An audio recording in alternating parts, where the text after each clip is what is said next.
Hello everybody, કેમ છો? આજ ફરીથી અમે બ્લોગ બનાવવા આવી ગયા છીએ બંધમાં, કારણ કે અમને કોઈ બીજો જગ્યા પસંદ નથી આવતી યાર. જગ્યાએ પાણી ભર્યા છે. અમારે જવું ક્યાં?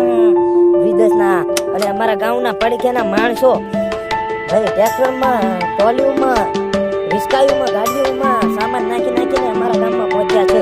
કારણ કે ફરતા ગામમાં જેટલા ગામ છે એમાં અમારું એક જ ગામ છે એવું કે ઈ અહીંયા રહી ગયું છે. કાયલા ટેકરી છે ને શહેરના માટે રહી ગયું છે ને, તો આપણે કાયલા મૂકી દીધા ત્યારે શું પડે? ગાંડું યાર, ગાંડું. ગાઈસ, કેમ છો તમે? મને જવાબ સર તો કેમ નથી આવતા યાર દોસ્તો?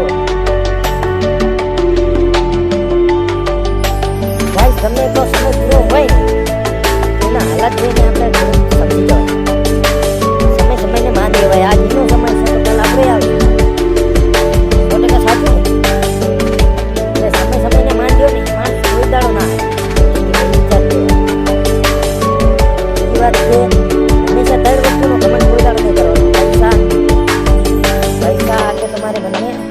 लालच जा जाएगा। ताकत का घमंड कभी मत करना। ये ताकत तुमको ही बदनाम करेगी।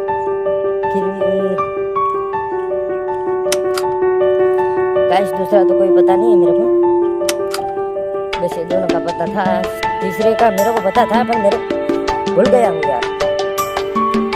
गाइस, મને ધ્યાન વસ્તુ શું છે ખબર છે? મને ગુજરાતી અને હિન્દી ફૂલ આવડે છે.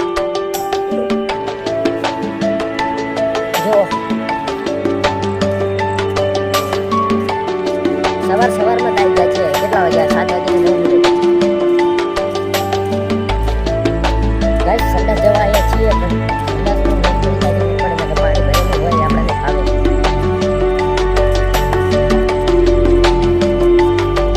કેટલું ગાઈસ પાણી ભરી ગયું છે જોઈ શકો છો તમે. આ બધા ખેતર હતા ને આજુબાજુમાં, જેટલા પણ ખેતરો હતા ને એ બધું થઈને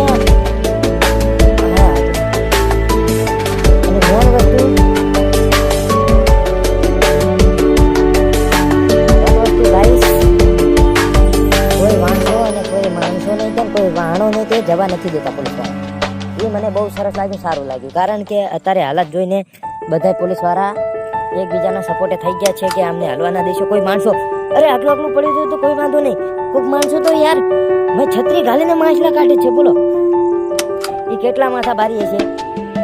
ઓલી બાજુ પુલ છે અમારો ને, એટલું પાણી છે ને ફૂલેટા પછી ઓગાણ એ 2 જણાનો ડેમ ફૂટ્યો ને તારે અમારા ગામમાં આટલું પાણી આવ્યું છે. કે અમારા ગામમાં પાણી કોઈ દાડો આવતું છે નહીં. આટલા વર્ષ થયા આપણને આવો વરસાદ પડ્યો નથી. 24 કલાક વરસાદ પડ્યો પણ પાણી જેટલું કરી નાખ્યું. ઓગણ પાણી આવ્યું છે. વરસાદ તો એટલો બધો પડ્યો નથી. આજે ઓગણનો ડેમ ફૂટ્યો છે ને એના માટે વરસાદ છે. જય શ્રી રામ, જય હિન્દ.